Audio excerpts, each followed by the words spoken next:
said a bard's life can often be a hard life, or hill in jail to rove and always move from town to town. And some folk have inquired if ever we grow tired of ranging all around the world and never settling down. But one should be a little wary of remaining stationary, 'cause comfortable is lovely, but it's not the way we grow. When life starts to unravel, pick up your pack and travel. You'll find a strange serenity in places you don't know. Wriggle-dee-dum-dee-doo-da-terry-o-dee. There's so much to see beyond the open door. It's outward bound we go. Who knows what we'll find that we've never found before. Adventures waiting further down the road. It's waiting for you further down the road.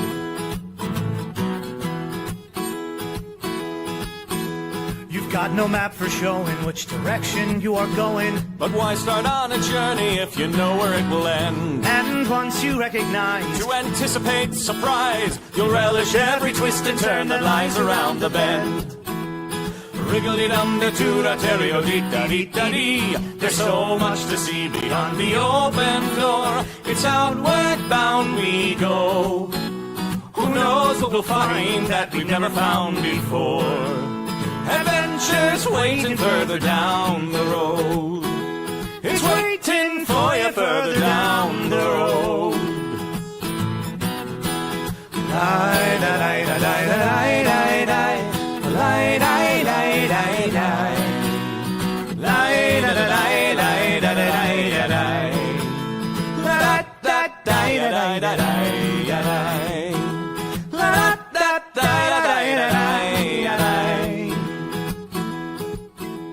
The world has got its demons. There are many reasons why you'd find it harder to be brave than be afraid. But every life could use some danger. Every friend was once a stranger. Ships are safe in harbor, but that's not why ships are made.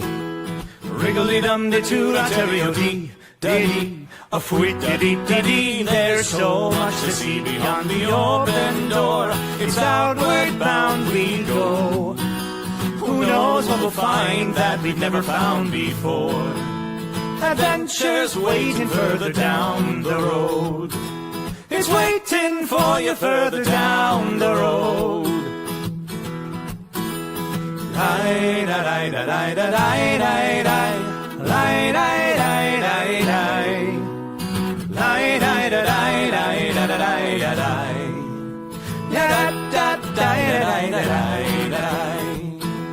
Adventures waiting further down the road.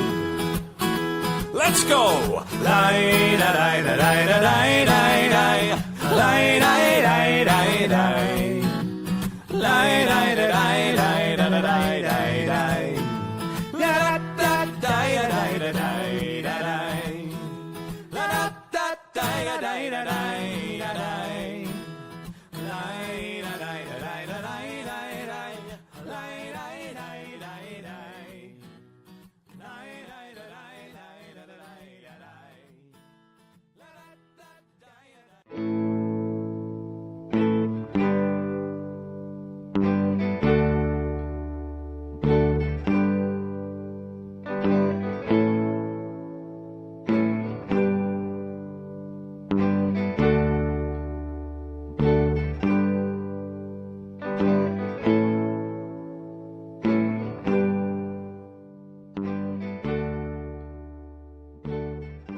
Greetings, everyone. I am Paolo Garbanzo, your special guest host for tonight. Madam Onca is actually off at a gig reading tea leaves, so which is a true statement. And so I am here to work your tarot reading magic. I myself have been reading tarot for quite some time. Only semi-professionally. I've done plenty of events and social engagements, and have read tarot for some people all across the planet, actually. And so yeah, I'm actually that's right. Hello, Blondie. Hello, Zalani. I am so I've got my own take on the tarot, and I'm gonna bring it here, and you can see how a math nerd does it. I don't know if that's a good thing or bad thing. But I have a special, I don't know, I say special take. I have a more numeric take on some of the numbers that make sense to me, as far as at least how the tarot reads. Now,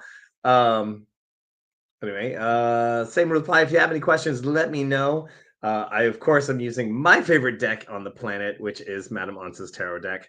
And of course, if y'all want to hear the story about long ago, so this deck, of course, obviously the World Spirit Tarot deck is the one we're talking about.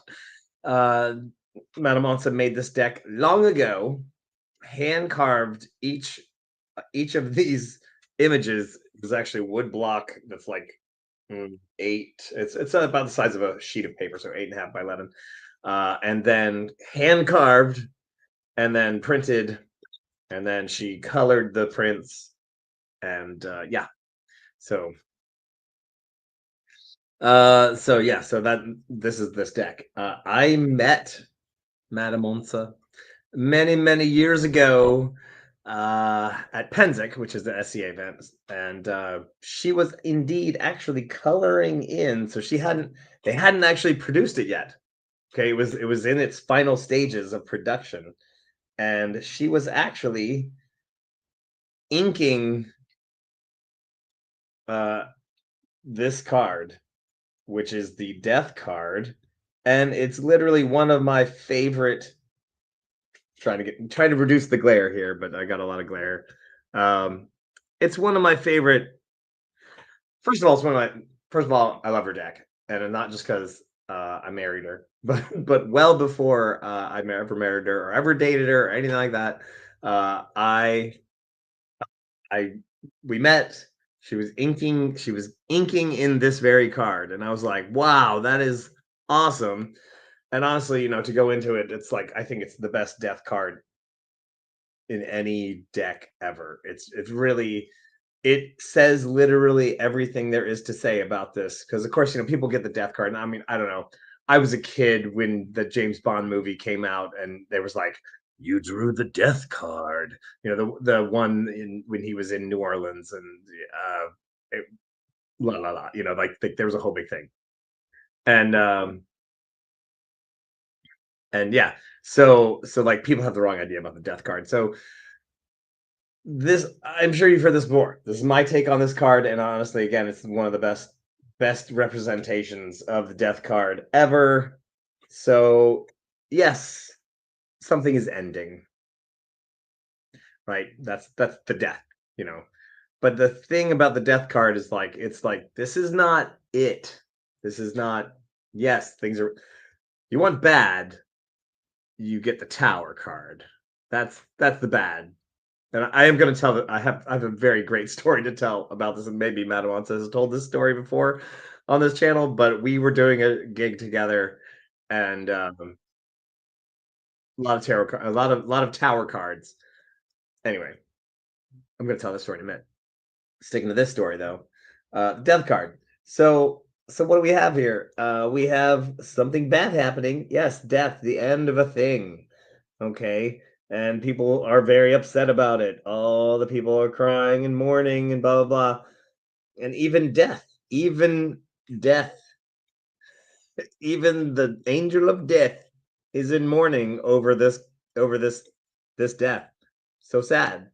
But what they all fail to see is the phoenix rising from the fire. And even death, even the angel of death is missing it out, right? So like, I'm like, yes, that's exactly, and that is the thing. That's the thing about the death card, saying, yeah, buddy, I'm sorry, whatever you were hoping for, or whatever you were working on, or whatever that thing is, not going to work out. But the phoenix rises from the ashes, and that is, it's really just, yeah, it's freaking the best. It's the best card. It says it all right there. You know, you are going through a bad time, you're going through death, but the death itself doesn't even know what it's about to get turned into. Like that's not all right. I've said my piece about that deck, about that card. Sally, are you here yet? I'm back home. I just got home from Tennessee Renaissance Fair. Uh 3 is the magic number. So says oh sorry. MSHR. Yeah, well, I mean, three's a great magic number. Three's good. Three's one of my favorite numbers. It's a great prime number. It's awesome. Um, let's see. Isn't that the movie where he cheated at the tarot deck to sleep with someone? I mean, yeah, but I mean, that isn't that all of them? They does something to sleep with someone. I mean, that's James Bond for you, really, honestly. Right. I think he does something where he's like, there's the lovers cards and this death card, and it's like he switched out the deck so it was all lovers. I don't remember. It was a while back. I was 5 at the time, I think. I don't know. Anyway, let's see. Yes, love a good Phoenix. We always do. I mean, the ultimate comeback story, right? Am I right? Am I right? Um, tattoo, right? Yes. Yeah. Um, so yes. Hello, Sir David, Sally, Victoria. All right. Good to see everybody. Yeah. So again, I have some tarot knowledge. So if you would like a card pulled for you, let me know. Uh, I'm actually here to just talk about some of my favorite tarot experiences and also some of my favorite tarot cards from this deck. Because I love this deck. I use it all the time. So getting back to the original origins, yes, I did indeed meet Madame Onca before her deck was ever published. And it was published by Llewellyn, so it was like it went all around the world. It was great. It was awesome. This is when I met her. She was inking this card with ink, you know, and I was like, wow, that's really cool. That's awesome. Love to see the whole deck when you're ready. Blah blah blah. She was like, yeah. And then we became friends, and a million years later, it was the slow game. It was the yeah, it was the slow game. It took a long time, like 16 years, I think. I don't know. Anyway, we knew each other for quite some time. And then eventually we were like, wait, you're not seeing that guy you were married to? And I'm not seeing that girl I was seeing. And we was like, wait, do you want to go on a date? Is that even possible? So we did. There you go. Okay. So I talked about the death card. Tower card. I'm just gonna like there's a few cards that I really honestly there's a few cards in this deck that I absolutely love. I love most of them. They're all really great. I love the colors. I love all the things about them. But then some of them just really stand out forever and ever to me. And I love them. So I said, yes, death card bad, but not the worst. Um, what is the worst card in the deck that you can get? Probably the 10 of swords, which just means that means death. That literally just like, no, you got bad news coming, pal. Like really bad. That's like the death card means something is going to end. 10 of swords is something's going to die. So, all right. So the other bad thing though is the tower card, and I love this tower card because of the perspective. A lot of times, tower card, you'll be like, it's like, oh, you're watching a tower crumble. That's bad. Sure. What's worse is the perspective of this one, where you are on the tower.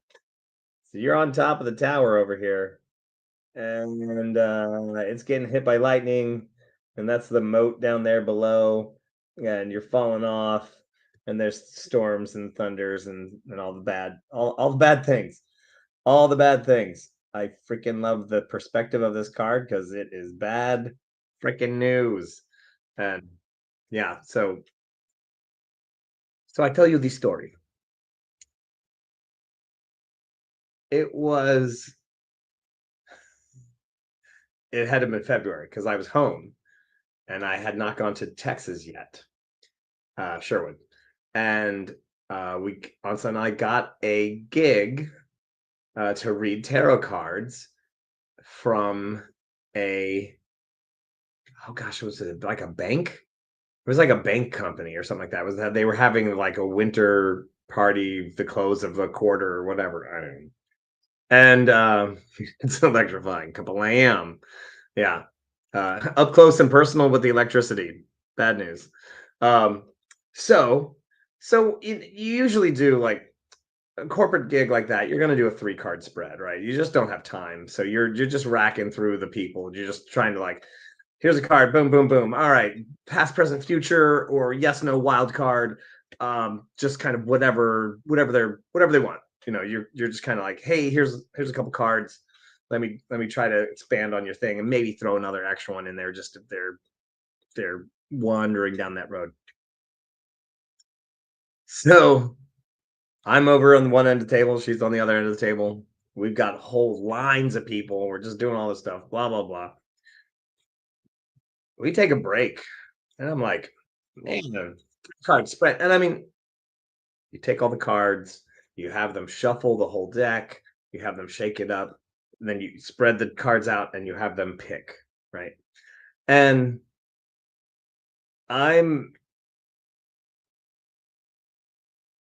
it was uncanny how many times I got the Tower card in a 3-card spread. 78 cards in a tarot deck. 3-card spread. To get that one card so many times in a 3-card option is staggering odds. Staggering. And it's just, so I got so many, and I was like, man, I asked Ansa, I was like, man, I was getting a lot of tower cards. I'm thinking about pulling the tower card out because it is, especially when it's a 3-card spread. Look, it's just a gig usually, so you're really not trying to be like, oh, pull out the death card, pull out the tower card, pull out the 10 of swords, and you're like, how do I spin this in a good way? Really hard. Best thing you can do is maybe pull out one of those cards. That's giving him. And I hadn't done that yet. And I got a bunch of tower cards. She got a bunch of tower cards. And we were like, man, I don't know, maybe the bank is gonna fail. Like, what do we know? And that was February. And in March, COVID shut everything down. I don't know if that bank survived. Ooh, yeah, it was. We didn't, and we went, oh my God, really? Like, I was stunned. I was stunned. And here's the thing. I have a more, yeah, that's crazy. I have a much more, not even cynical, it's not a cynical view of tarot. I have a more like, let's say even analytical. To me, tarot deck is 78 friends. And the thing is that you got friends that are going to give you advice, right? If you went to your friends, you ask for advice, and you always have this friend who's like, no matter how good of a relationship you're in or whatever, you have a friend who's always going to be like, dump them. They're always, but that's what, that's what this card is always going to, whenever you pull that card, it's going to say, dump them. And you're like, I'm in a really great relationship. What's going on? Dump them. But that's what this card says. So it's like going to different friends and asking them for advice, in my opinion. And each card is saying, have you thought of it this way? Have you thought, worst case scenario, says the Tower card. what happens if all your stuff explodes? Well, maybe you should prepare for it. That's what your friend's saying. He's not saying you will have a bad time, at least as far as I'm concerned. Um, you know, be prepared. That's what your friends are saying. Your friends are trying to help you out. They're trying to give you some advice. They're saying, hey, have you considered maybe this relationship is not all it's stacked up to be? Maybe it's um, they're just telling you these things. But damn it, when you get a ton of tower cards and then a month later, and I would say this happens a lot. Okay, this happens when we do gigs. It's the Tarot Council, exactly. This is what happens when we do gigs, and this happens so many times. And this is I don't know if Ansa said this before, but so you do a gig for like a company or a group of individuals, and usually these groups of individuals are also maybe have similar jobs or all have the same job or at least work in the same company. So they're all affected by the same situations, right? So I can't tell you how many times it happens. You do a corporate gig and you end up getting the same card for all of these people. You do 20 people in a night, and you're like, even in a 3-card spread, somehow you end up getting one card. We did a gig years ago. It was a Halloween party for this group, this social club that you had to have. It was a very interesting club based in Richmond. The criterion for the club is that you had to have $10 million in assets, but you couldn't be old money. Like it was the new baller club, and like you had to it had to have come from recent wealth. Like you couldn't be like your family has a bunch of money and you got it. It was like football players and some other, like, I don't know, people that made money off the real estate or the stock market. I don't know. Anyway, uh, but you had to have 10 million bucks, which, well, I wasn't in that club. And so they had this big Halloween party and blah blah blah, and we kept getting the Emperor card. Now, Emperor card is like um the Emperor card is like managing. You have a city to run and you are managing it. That's kind of what the Emperor card is. It's like, have you seen it from the view of all of the gears and the cogs moving together to do the thing that you want to do, and that's kind of like the Emperor's like, be the big brain, think about things in a wider form, not just hyper focused on a little thing. You gotta see everything. That's the Emperor. Anyway, got the Emperor card all night long at that party, all night long. And it was just crazy. And so again, like, is I don't know what's happening. Is it just odds? Who knows? I don't know. Hello, Nix. Yes, I'm special guest hosting tonight's tarot with Madame Onca because Madame Onca is out doing reading tea leaves for some organization in Northern Virginia. So, something she does not do that often, but there you go. Mhm. So yeah, right. Tower card, Death card, some of my favorites. Um, the Devil card. Also, a card that gets misnamed,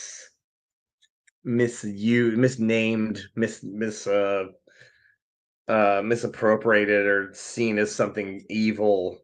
Whatever. I mean, honestly, if you already picked up the tarot deck, I don't know what to tell you. But the Devil card. The Devil card. I love this card. It's cute. It's awesome. It looks like David Bowie. I'm pretty sure that was the impetus, was like David Bowie on the, you know. Anyway, so, and I also have a great story about them. So, Pinky's out. Victorian Lund Fog. Pinkies out. Because I'm posh. I don't know. I can juggle with my pinkies out. I just realized that a few weeks ago. Anyway, so I gave a tarot reading to Maris. She is an artist around the Renaissance Fair world, and could everybody hear that? I just realized the glass is right next to the mic. I give you some nice ASMR there. Let me know in the comments.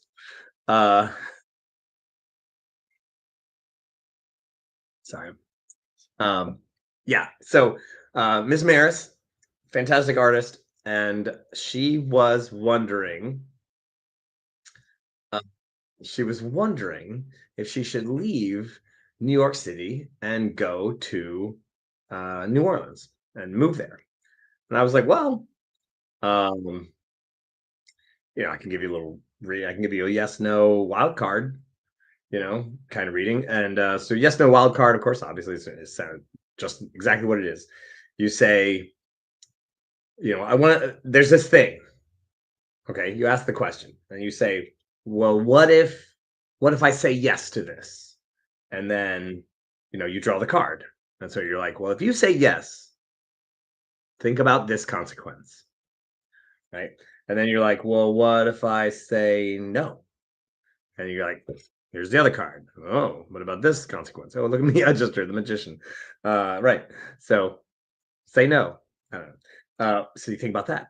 And then you draw a wild card. So like, okay, well, you thought of the things that say yes, and you thought of what if I say no? What have I not thought about regarding this yes no question? And so you draw a third card, which is your wild card, which just says, hey, think about this question from this perspective, and what that might entail. So it just depends. So Maris, I gave her the yes, no, and wild card. So honestly, I wish I could. She wrote it down for me. She tells me that she tells this story all the time about how I read these cards for her. And the move to New Orleans card was it was one of the pentacles, which was you're working hard, but all of your work is gonna there's a lot of fruition, and there's a lot of people will see the art and see what you're doing, and it's gonna pay off. And it's not gonna be easy, but it will pay off. And then it was well, what if I stay in New York City? So what if I don't move to New Orleans? And staying in New York City was indeed the devil card. And a devil card to me is, and it's like New York City, it's Chinese food at 4 a.m. What you can get all of your earthly desires from the devil card. So everything, food, drugs, sex, rock and roll, David Bowie, everything is there. That's what the devil card represents. It's not the devil, it's not sin, but it's everything that is humanly physical, you got the devil card. That's what that is. And so it was right, if I stay in New York City, of course I can have Chinese food at 3 a.m. if I want. I can go to some bar somewhere. It's always going to be open. There's plenty of New Yorker friends who can do fun things and blah blah blah. But will it really advance your career more than, say, driving to living in New Orleans? And where, of course, New Orleans too, also known as the Big Easy, and there is always a bar that's open as well. But there's also a big artist community there, and there is a need for that sort of thing. Anyway, so yeah, so she got the double card for New York City, and it was yeah, well, that says a lot. Excess and earthly desires of a kind. Yes, Victorian London Fog. That is kind of the devil card, because it's not necessarily sin in the religious term, but it is kind of we call it, at our house, we call it too much Christmas. Oh my God, too much Christmas. Where you're you not necessarily partied too hard, but it's just ugh, too much of everything. It's just too much. It's too much festivities, too much whatever, too much Christmas. That's what we call it. So yes, excess of all of the physical earthly desires. Yeah. So what did she do? She decided to move to New Orleans. And she was doing great. She was doing great, and she is still doing great, even despite Hurricane Katrina and all that other stuff. So yeah, um, that's right. The Devil card, awesome card. Love it. Returning it to the deck. Let's see what. The card of gluttony, sort of, but like gluttony is kind of specific. Like that's like, the devil card also it's everything. It's everything that you could desire as far as like physical stuff. So sex, drugs, rock and roll. That's pretty much, yeah, sex, drugs, rock and roll. That's what I like to call it. Yeah. Some of my other favorite cards in this deck. If you have a favorite, let me know. If you are familiar with the World Spirit Tarot, then let us know. Let's see. Um, okay. Yeah. The cards that sure, why not? Um, this is a great. So in Madame Once's tarot deck, she has Seekers, and these are your pages. Other decks. I'm not sure what they're called, but basically the Jack, really. Um, and this is the card that I was related to as a younger man, the Seeker of Swords, who was always looking at the sky. Uh, there's a lot. There's a lot going on here in this picture too, because basically, like, there's a little rain cloud, but also sky's blue, and you're like, you got the sword out, and you're just like, hell yeah, let's do it. Your horse is excited to go forth into battle and do whatever. Um, Also, horses' feet are not all on the ground, which does mean not entirely stable. And that's, so you're like, well, but fiery red hair, this like, this is a card of like, and this is something that I can do. It's like, I get people fired up, and then I sure hope I know what to do after that. But usually the seeker's like, I don't know what to do after that. So yeah. But I mean, I guess if there's any card out here that is me now, then I guess it's the magician. I mean, right? Right? I mean, that's yeah. I was young and handsome. Anyway, a little more. And I do love that. What a great card. What a great card that is. The colors, the everything happening in there. Let's do it card. Yeah. Let's do it. Thumbs up. Let's do it. Uh-huh. Yes, I was put in the second edition. This is the second edition, of course.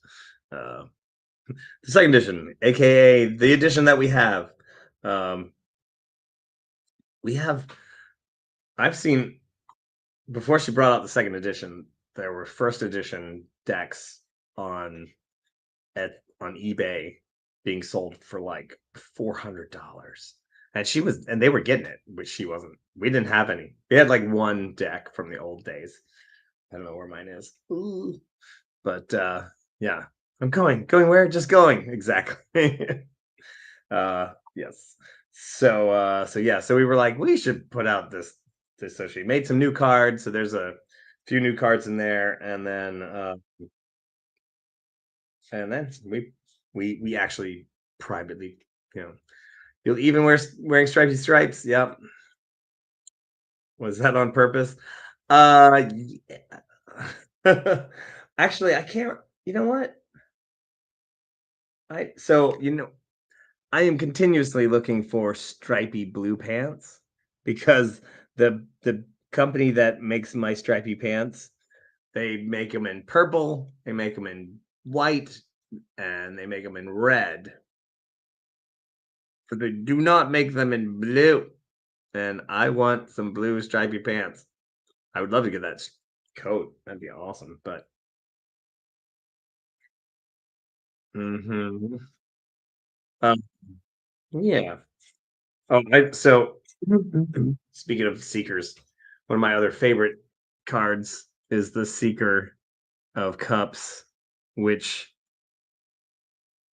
so the Seeker of Swords, feet are in the air. Seeker of Cups, feet are in the water. Of course, obviously the symbol of swords is air, and the symbol of and the element of cups is water. But of course, also the uh the feet being in water aren't exactly stable either. Um, So I don't know. 2 feet in the air, 2 feet in the air for the sword, Seeker of Swords, 3 feet in the water for the Seeker of Cups, one on the ground, little fish over there. Um, yeah, it's great. It's a great card. On always kind of just looking up and just doing the thing. They're seekers. That's what they do. That is what they do. You could get the white ones and purchase blue fabric dye. I could. I could. I'm probably gonna do that. I just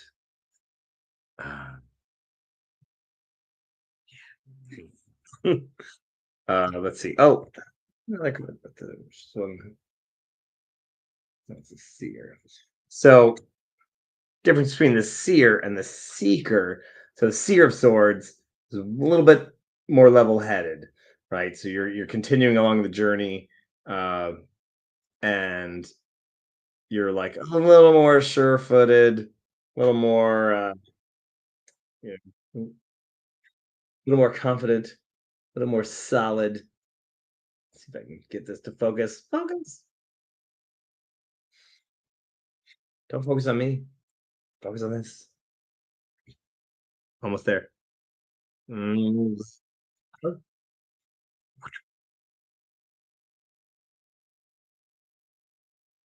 Anyway, yeah, a little more solid, a little more confident, a little more sure. The seer of swords. Uh, yeah, 6. I do like this. I like the swords and the wands decks. Wand suits. They're fun. Wouldn't say the one fun. Um, the 6. Oh, where's it? The 6 of swords. Oh, I think I put it back in the deck. So 6 of swords, fun card. It's like they're on a ship, they're moving around, they're doing things, but I don't. For some reason, the 7 of swords has always been like a cool, like, hey, sort of secretive and sort of like, um, a mystery. Like, what's going on in that swirly action over there? What's all that? What's going on here? Like, there's a mystery. There's a ship in the darkness. Um, and it's like the 7 of swords is about like keeping things on the lowdown. Not necessarily lying, but like just gonna be. We're not gonna we're not gonna show our hand entirely. You know, we're gonna keep it play close to the chest. Picking up the swords and putting them in a bag, and then maybe there's some smuggling going on. I don't know. But I do love this. I just love this card. It's really gorgeous. Again, the detail, the artwork, and all of the mysterious little things that are going on. Ships, rocks. You have to be careful around the rocks when your ship's coming in. Ooh, whirlpool. You know, uh, a lot of things going on there that I love. Yes. Again, if you have any questions, let me know. Uh, Send me a little message there in the comments. Let me see. Remember she's doing the lithograph work for the deck? Yeah, yeah, yeah. Beetlejuice make it blue. Yes. Yep. Yeah. Mm-hmm. Love connecting with the water. Mm-hmm. Jungle coins and cups too. You know, I was working on a long time ago. I was working on kind of like a tarot uh show that was like cups and wanted to do like a big coin pentacles coin trick. So I was just doing like each suit or something like that, but just kind of one of those things where like worked on it and couldn't quite get it and didn't really pan out. I'll work on it again, I'm sure. Let me see. Oh, yeah, okay. All right, y'all. Get into some stuff. We'll take we get that. Oh yeah, we'll get that. Okay. One of my favorite things about the World Spirit Tarot is that it's really easy to see what the story is telling. There's a story in every card, and um, there's you're when you're doing the reading, and you're like, ah, there's little clues. Like I love the fact that you can look at this card and go, okay, well, what is happening? And if you read all the little things into it, you can see what's happening. This is the Five of Wands. Five of Wands means conflict. It does not necessarily mean that you are going to beat someone up. Okay, but it does mean some conflict is coming to a head. Also, what's down there in the bottom? Rooster. Come on, focus. It's like, yeah. So then there's this rooster in the bottom that is like, bok bok. And uh, maybe being too cocky is what caused the problem. So I do like this card. But again, clubs implies no one's getting stabbed. So it's not like a deadly thing, but there is a problem and it's going to come to a head. And, oh, coins could be juggling rings. You are right. You're right. Well, maybe I might revive it a little bit. See what happens. But I love that. So, and again, like I was saying, my take on tarot, I have a little bit more of a numeric system. I go by the numbers a little bit. And for instances, you have of course, you have the numbers of the major arcana 0, 1, 2, 3, 4, right?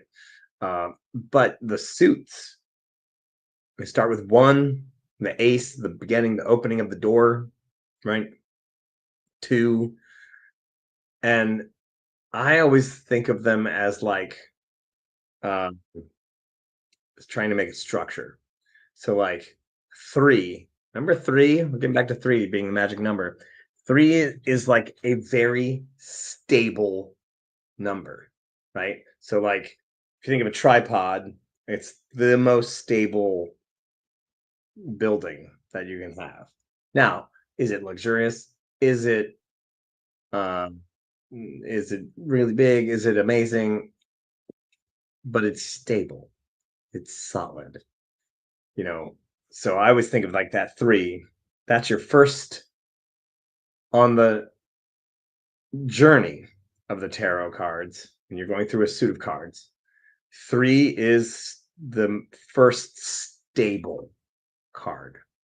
And, you know, yes, it's not always, depending on which suit, it's not always the most solidly, but it's like it's the basis of a solid push forward, perhaps.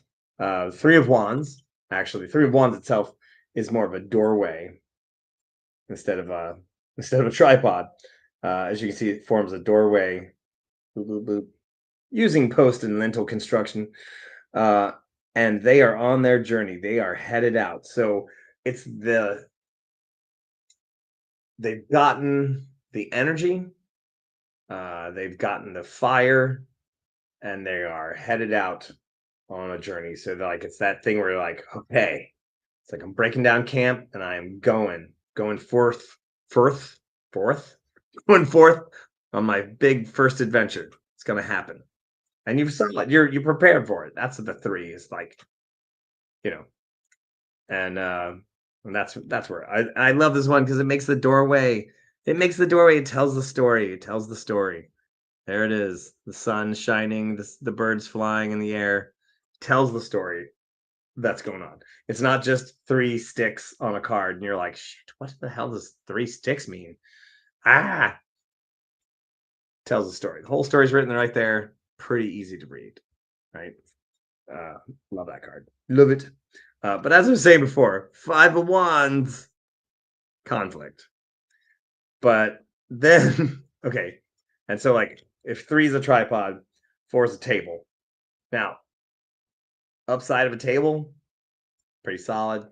You put a roof on it, right? And when I say table, I mean anything that's boxy shaped. So you could be even a big building, right? Um, and so then like you've got your 4, but then 5 is like it's too much. 5 is too much Christmas, okay? And that's where you get this conflict from, right? And then 6, here's what 6 is to me. It's 2 tripods.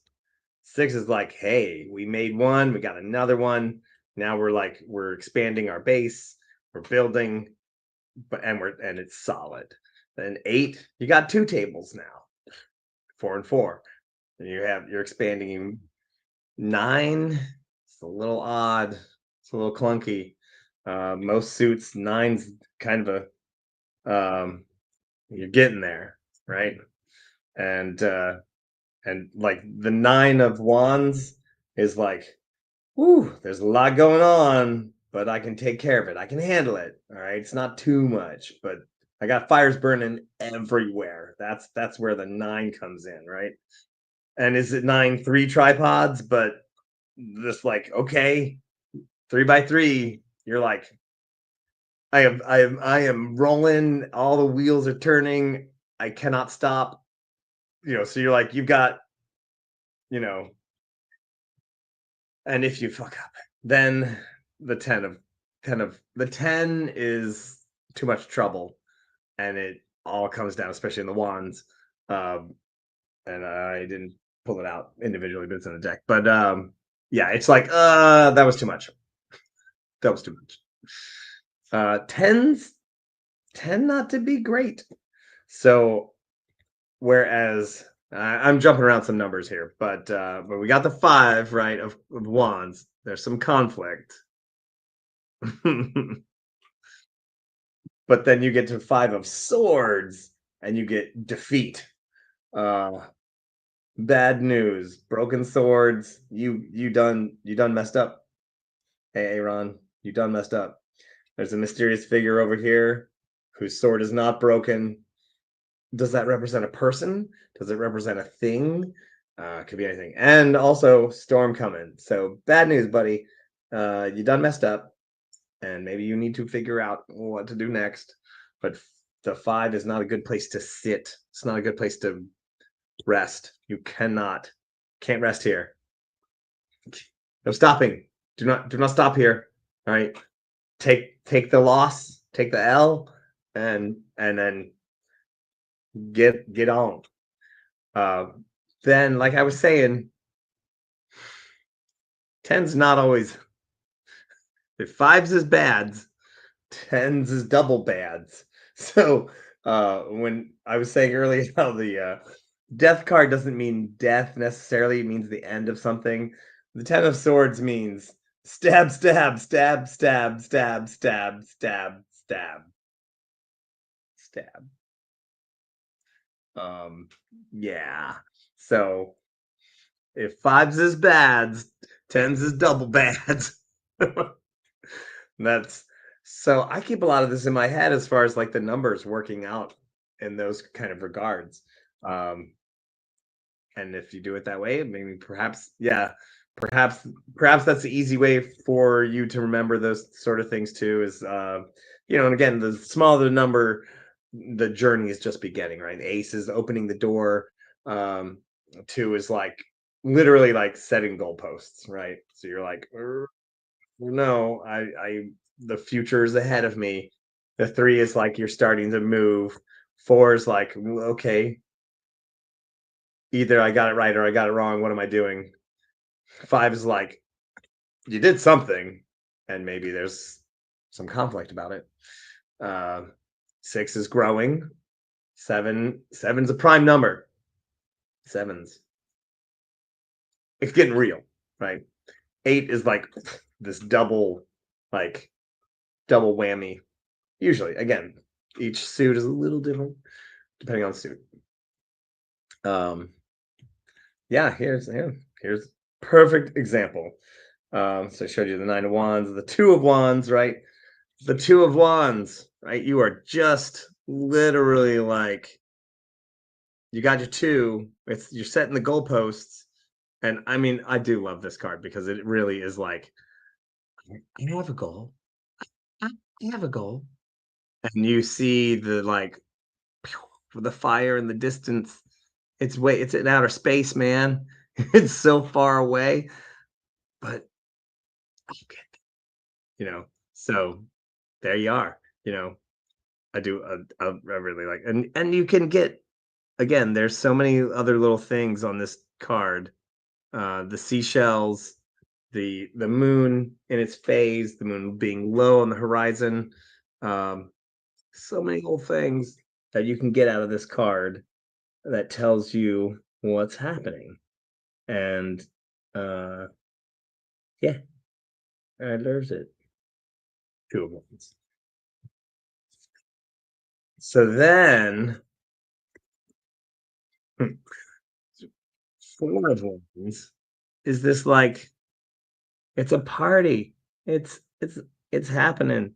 Things are happening. There's a celebration, and you're like, yeah, all right. What I love is like you almost have to find the ones. There's 1, 2, 3, and 4, right? So you gotta track them down. There they are. There's so much going on in this picture. There's a celebration. It's celebrating the success, whatever you built. You built something solid. You built something strong. You built something good. Boom. Enjoy your whatever it was that you did. Enjoy it.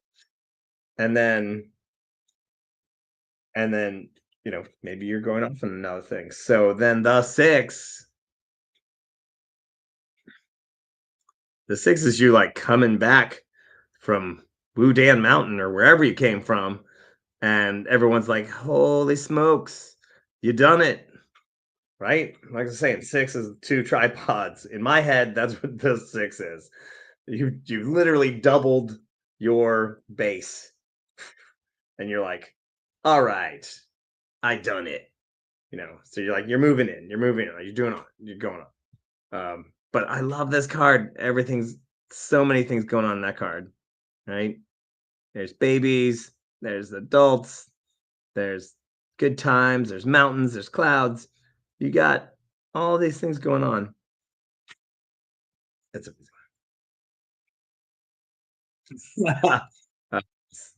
Once's cards are like finding those little tiny things hidden in a picture of highlights magazines. Yeah, absolutely. And when you do a bigger spread, right? When you have like 6, 7 cards, or 10 cards, or even more, the cool thing is when you start seeing connections in some of the little things. Like there are several cards that have little mice on them,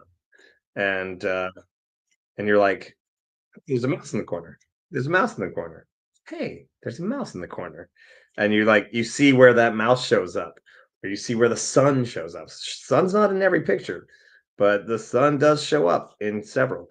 The moon in various phases also showing up. And when like you get all these cards that have sun on them, and then you get the sun card, and you're like, I need to look at where the suns are on my other cards. So you like, bam, bam, bam, bam, you go through and you're like, holy crap, even the temperance card has the sun on it. The strength card has the sun on it. This was David Percival's card, the Hangman. It's a great card.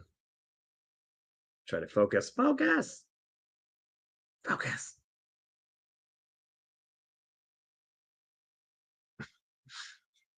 Can we focus?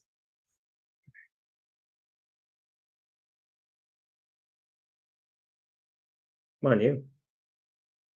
Yeah. Awesome card. Night sky, stars in the sky. Right? Got stars. What else we got? Trying to get this focus. Here we go.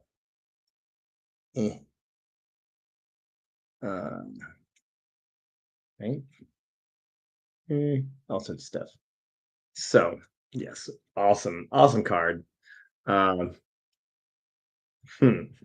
Let's see who did ask that. Who said, "Is there a card that I?" Um, yes, came in like a Dragon Ball. He's blue. There is a card that I do.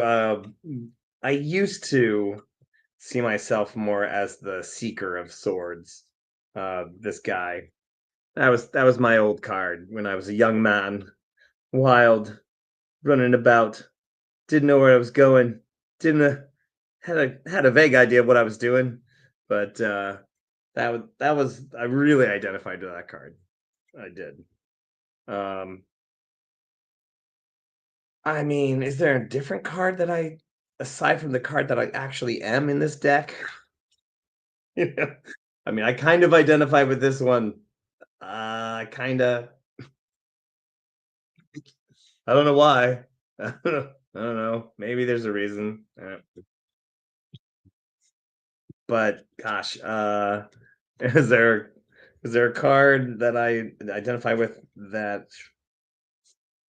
I mean, I do feel like, so I was once the Seeker of Swords, but now I feel like I'm at least the Seer of Swords, and I'm getting towards the uh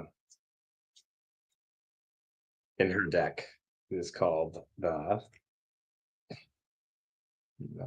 where is it? What? Meh. Okay. Um, where are you, buddy? Oh, I don't know. Oh, what about the other half of the deck? Uh, the Sage, the Sage of Swords. Sage of Swords is a pretty good card. I wouldn't say I'm the Emperor quite. I don't quite have the Zhuzh. I don't have the. I don't have quite the Empire. The tiny Empire. It's not a big empire, but I do have an empire. Um, Tiny empires, like Louis. I got a little tiny empire. Um, where are you, buddy? Oh, it would be the last card then. The Sage of Swords. So high atop his mountain, sitting on throne. I'll get there eventually. But you identify as Ansa, and is it different than what she might identify herself? It's funny. Okay, so we have she made a painting, Strong but Tiny Empire, yes. um is there a card? Is there a particular, I don't know if there's a particular card that she resembles.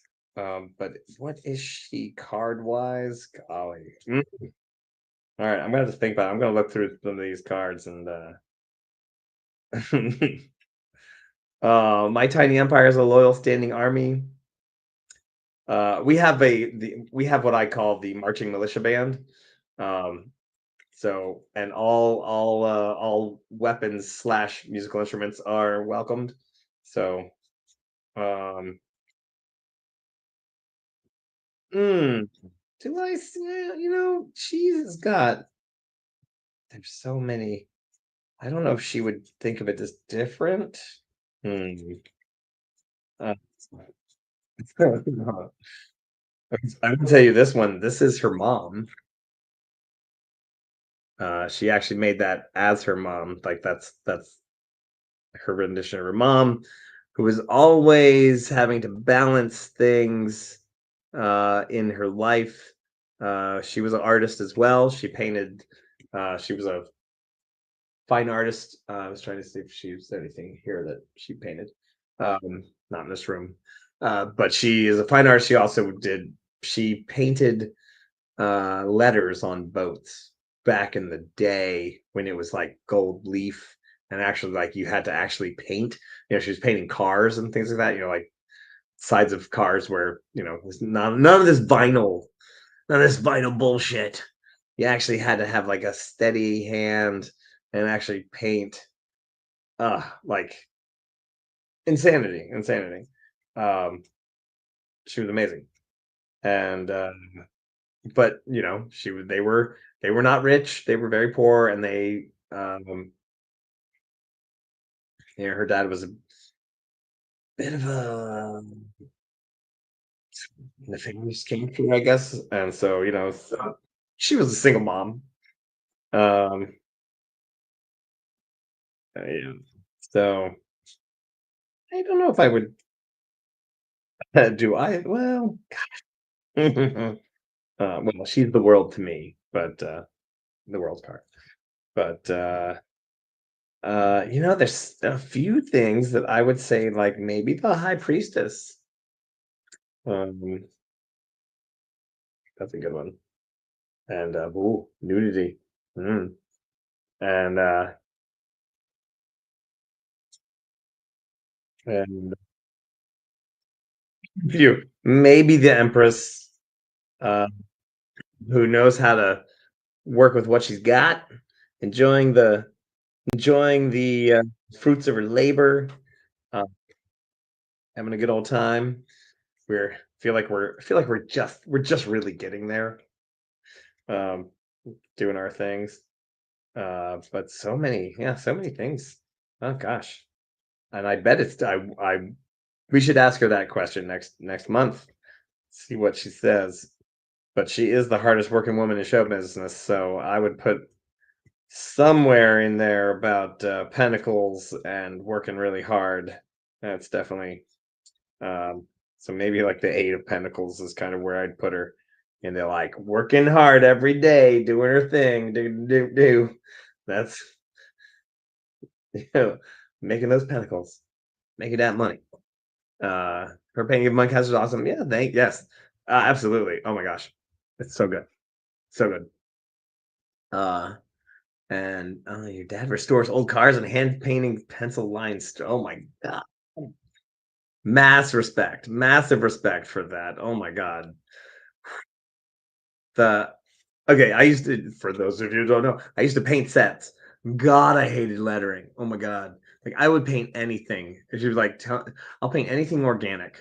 Okay, a fish with a cigar. I don't care, whatever it is, whatever. I'll paint flowers. I'll paint anything, but lettering, uh, hated it. Oh my god, it's the worst ever. Um, mm, and pinstripes. That's literally like I can't imagine. I can't imagine trying. Like for me, that is a nightmare. Like that would what is my hell is trying to paint pinstripes and lettering. Oh my god, I would hate it. I would hate it so hard. But massive respect for anybody who does that. Like that, like takes the right brush, the right kind of paint, and you just gotta like, and how do they do it? I don't know. It's amazing. Yeah. Yeah. So yes, I'd rather letter than paint a flower. Well, we'll make a perfect painting team then, won't we? um Interesting that I see, yes, aspects of her in many cards, but yourself is one. Yeah, yeah. Well, you always look different from other people's perspective. Um, Drift a lot, yes. Oh my god, I can't even like. I mean, yeah, sure. Like, if that's what you were doing, like that's what you were like, that was your job, and you're like, I'm gonna paint this. I'm gonna do these lines like this like 50 times a day. Sure, I guess I'd get good at it or whatever eventually. But oh my god, like just that's I'm like I'm shaking just thinking about it. I painted I have painted some crazy ass shit in my time as a painter. I painted a fake mountain for an amusement park. It was a 150-foot tall mountain of concrete, and they actually they basically they had like hundreds of gallons of paint set up with with a bunch of paint sprayers, and then we would take the paint sprayers with 100 and something foot long hoses and latch them onto our belts, and then we rappelled down the concrete mountain with a guy with a little pointer, a laser pointer, and he'd be like, "That section over there, use the light red," and you were just like, "Okay, right in there, put some black, put a crack there." Like, and then you rappel down a little bit further, and you. I've done some crazy things in my painting career, but I can't. Again, I was like painting stripes. There's got to be a better way. Hand drawing straight lines in hell. Yup. So yeah, that was a crazy ass job. It was great. I will say that God, when I graduated from college, 1996, so long ago. It must have been hard to dry brush at all. There's no such thing as dry brushing from 100 feet away. You're just not even. Yeah. I was able to paint the words "Hi, Steve" in letters 8 feet tall on the back, and no one will ever see them. Yeah. Anyway. But that's when I graduated high school. Wow, so you're only 4 years behind me, I guess, right? So so yeah, 96. But here's the thing, I will say. I say this all the time. So I got that job pretty much straight out of college. I think like a year and a half after college, and it paid so well, and my college tuition was so low that I actually was able to pay my entire college off with that job, because that first of all, that job was only supposed to take 2 months, and it ended up being 6. And I'll tell you why in a second. It wasn't my fault. And who's Steve? That's a great question. Um, okay, so that just tells you how inexpensive my college was at the time. In the 90s, you could afford to have student loans and actually afford to pay them off. Crazy town, right? I was talking to somebody recently, and I was like, "You went to the same college I did, but 10 years later," and it was like $8 million. I was like, "Are you nuts? Like, what is going on here?" Anyway, side rant, side rant. Who's Steve? Steve was a friend of mine who was a lighting designer in the theater in Richmond that I used to work for, painting sets. So he was the lighting designer, and so I used to work at the Empire Theater in Richmond, Virginia, which today is, I think it might still be the Empire Theater. Anyway, it's a historic theater. It's very old. It's very nice. It's very lovely. And there are 3 tiers of balconies. That's how big the place is. And so the lighting designers. And this was a theater before modern. I mean, this theater's over 100 years old. Right? I say that, but then that means it's on 120. So it must be more than 100 and something years old. Anyway, old theater. So the 3rd tier balcony is actually used for the lighting designers and the sound. So everybody, that's where the booth is for everybody who does all the tech stuff. And so because he's at this tier, he actually can see the top of the sets.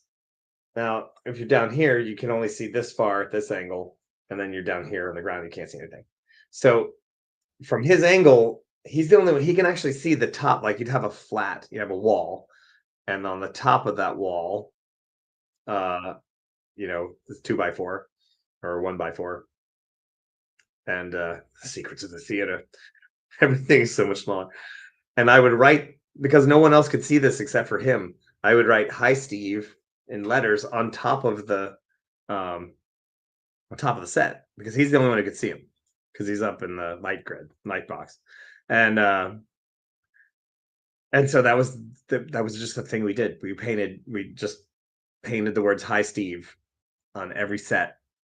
Made sure nobody else could see him. If nobody could see him, he could. So, and I was like, oh, well, I got to put "Hi, Steve" on this thing. And so, big giant spray gun. It's amazing what you can get away with. Yeah. Yeah. Ooh, nice. Well, good to hear that the loans were forgiven. Still paying off yours. Yeah, sorry about that. Yeah. So, tell you what. So this was only supposed to be a 2-month-long gig. The amusement park that I was working for had so many vice presidents. And I mean, this is a slight hyperbole, but like, some guy would show up and he's like, hey, I'm the vice president of things that have bolts in them. So I'm in charge of that thing that you're painting right now. And you're like, what? Who are you? And they would come by and be like, yeah, that's gonna need to be more red. And we're like, what? We take our orders from the set designer. He's like, yeah, but set designer takes orders from me. So paint that more red. We're like, are you okay? It's like, and the thing is, like, a lot of this stuff takes like 8 layers of paint anyway. So we're kind of like, you just want it to be more red? Like, that's not even I can't. Anyway, so we paint it, and then somebody else would come by and be like, yeah, I'm actually in charge of things that are set dressing, but not entirely necessary, but kind of vaguely necessary. That's my actual title. So those need to be more blue. And you're like, what? Spray painted blue. Just anyway. So we literally painted that mountain 3 times. 3 times. We painted it from the top to the bottom. Got to the bottom, and they were like, it's actually got to be more like this. And we were like, but we just paint. We're just literally doing what we're being told by the set designer.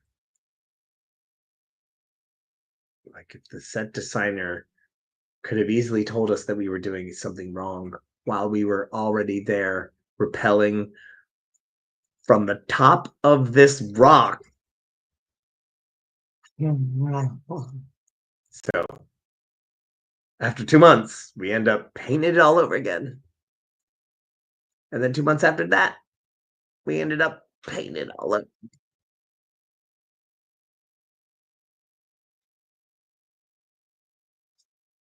Not my fault. Yeah, so crazy. It was insane. Anyway, so a 2-month gig turned into 6 months, and that was what, 1998. This is literally before I got on the road for Ren fairs. Yeah, executives on a power trip. That is exactly what that was. Oh my god. Oh, it was incessant. And it was incessant. I mean, there must have been like, I met at least 10 vice presidents of something on that job, and I was just like, you're not. I mean, I guess technically you're my boss, but I mean, literally, like, I am not doing anything that my boss, the set designer, is telling me to do. I'm just, you tell him, and I'll change it. I'm literally just the guy with the spray hose. Don't blame me, man. Anyway, that was one of the reasons why I decided to just go to full-time juggler, because holy crap. Like, yeah, it was nuts. Not being your own boss. I like being my own boss. So yeah, that was a story I wasn't planning on telling. Yes, VP of sets, VP of paint, VP of things that go doink.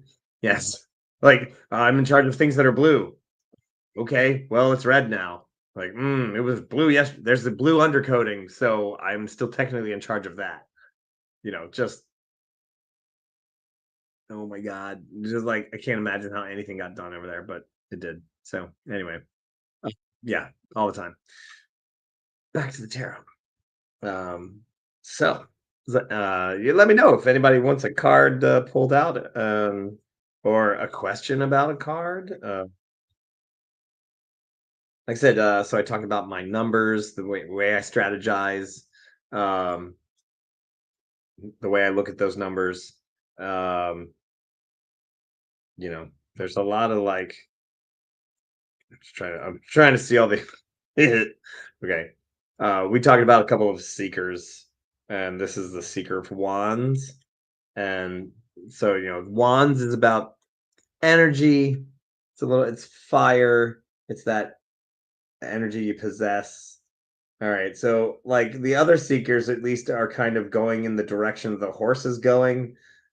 This guy is like a little relaxed and just kind of like, yeah, whatevs.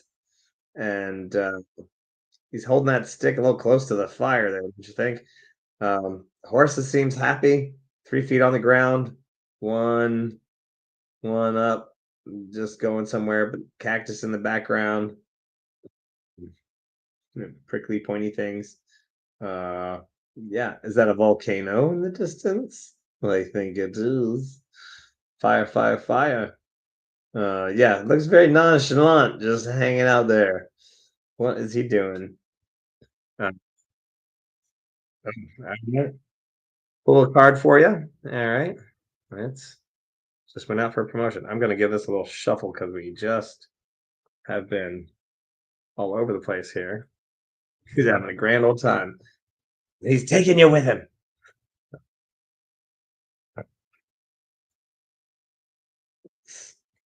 Get a little cut. Yeah. Cut here. Tell you what, I will cut 3. And Victorian London Fog, why don't you tell me 1, 2, or 3? I've cut the deck 3 times. I'll pick the card that you would like. With my pinkies out.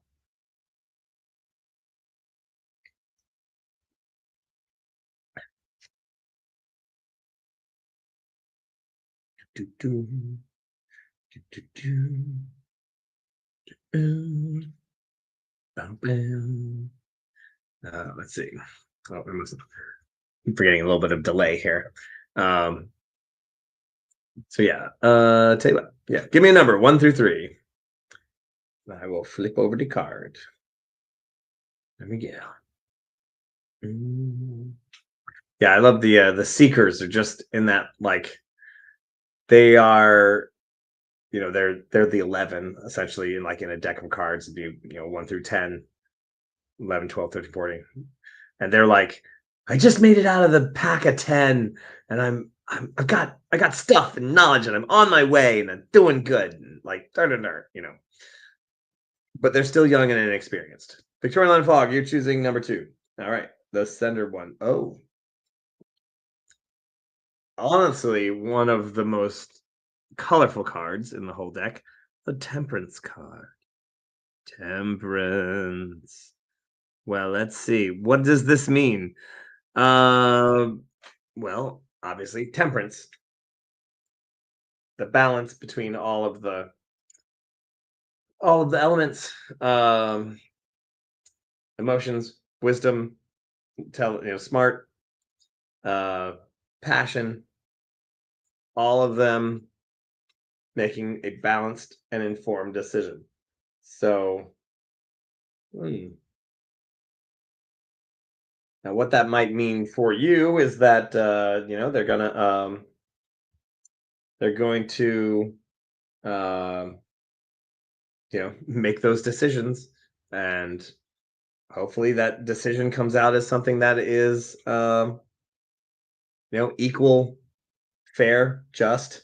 Um, they're not making a rash decision, so hopefully that plays out in your favor.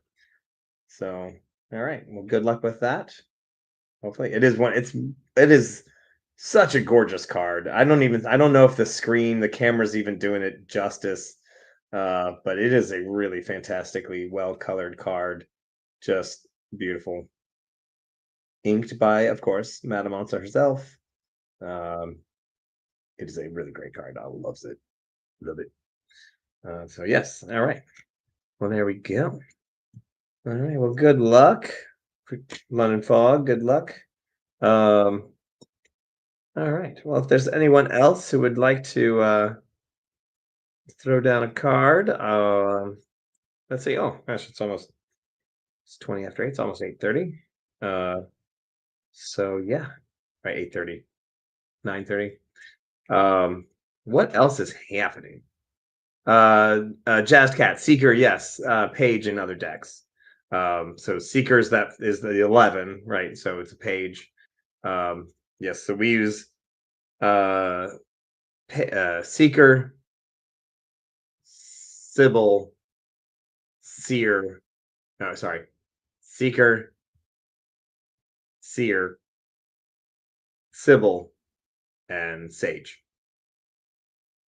Alliteration. We love that. So yeah. No, sorry about the delay there. Let's see. Let's see. Well, what's happening this week? Today is Wednesday. Today's Thursday.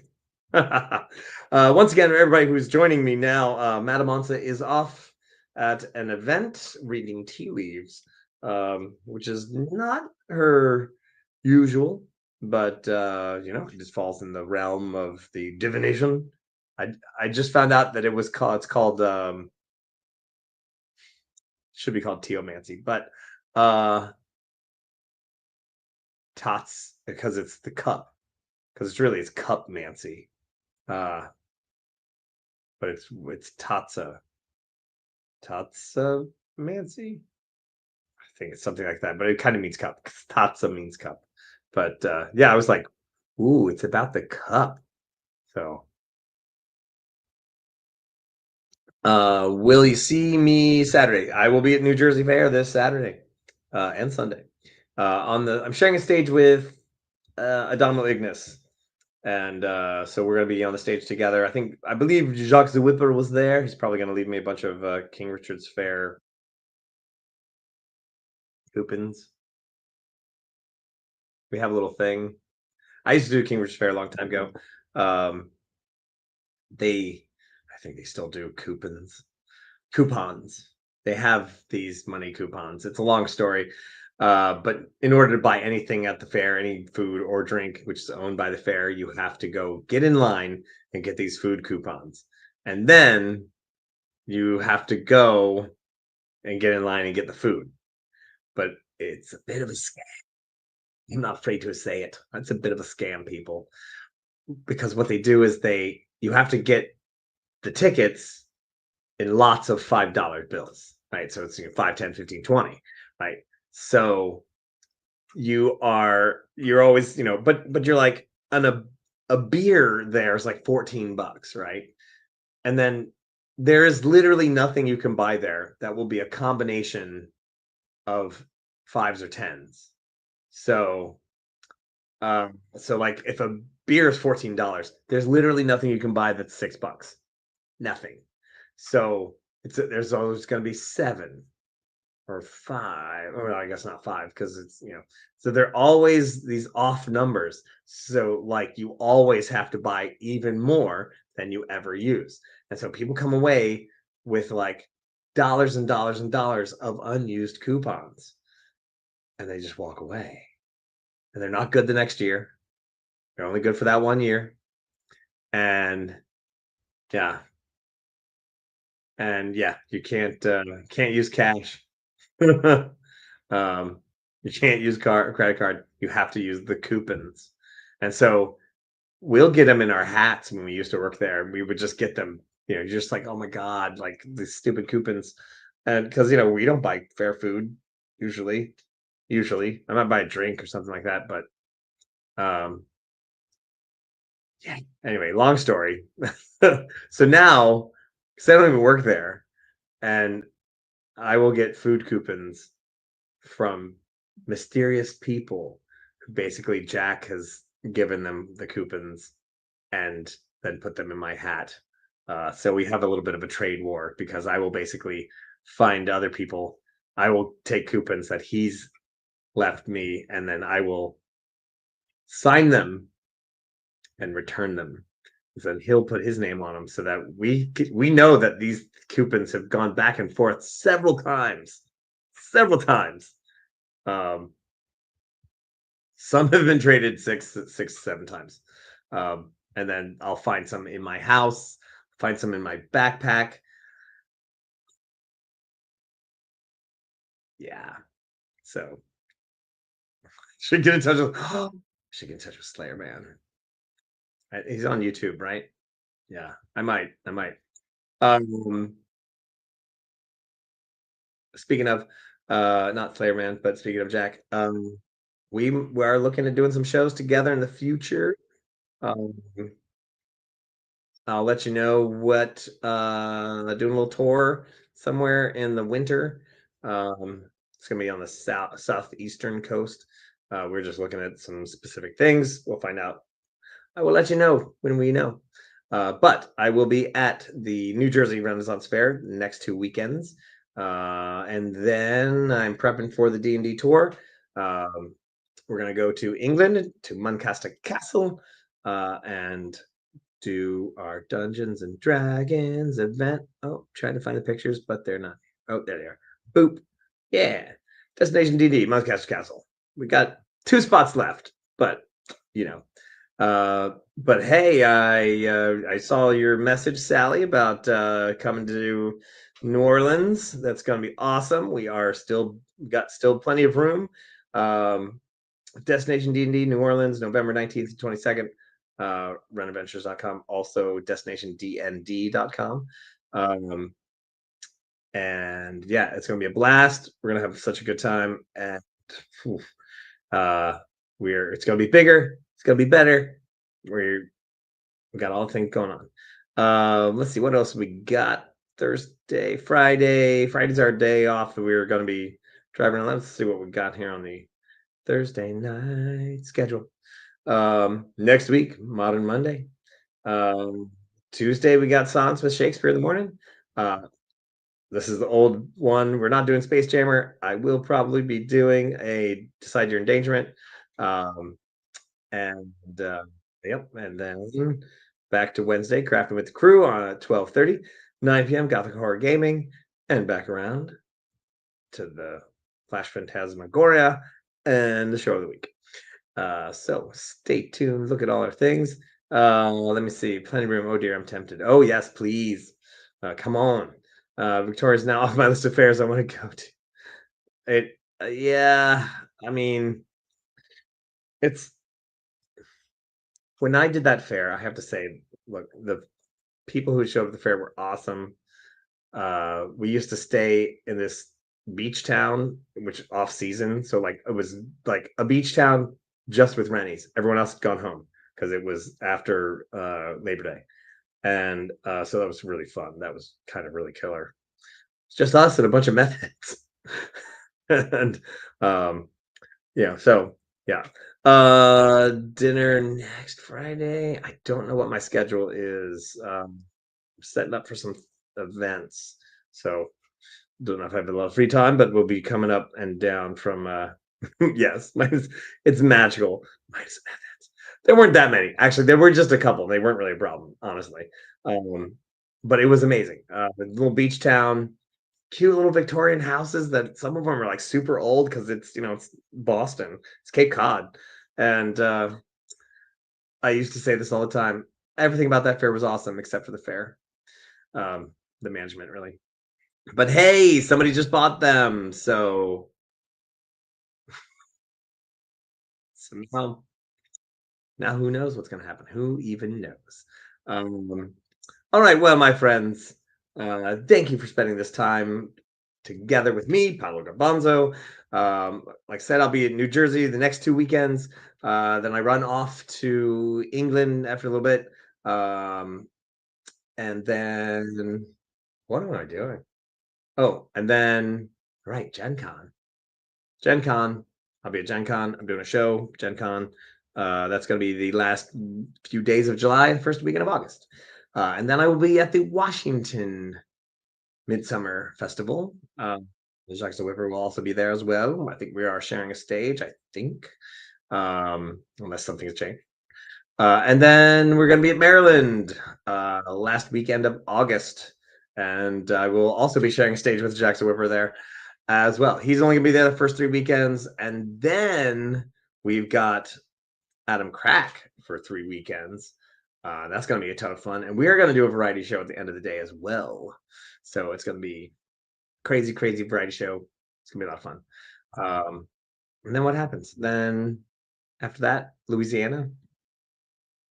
That's my year in a nutshell. All right, my friends. Thank you for joining me, Paolo Garbanzo, from Madame Onca's World Spirit Tarot. I hope you've learned something. I showed you many stories. We've shared stories. We've shared cards. I hope you have a great night, and we will see you soon. We got hope to see you at the New Jersey Fair this weekend, and otherwise, we'll see you next week, my friends. Have a great night, and we'll see you soon.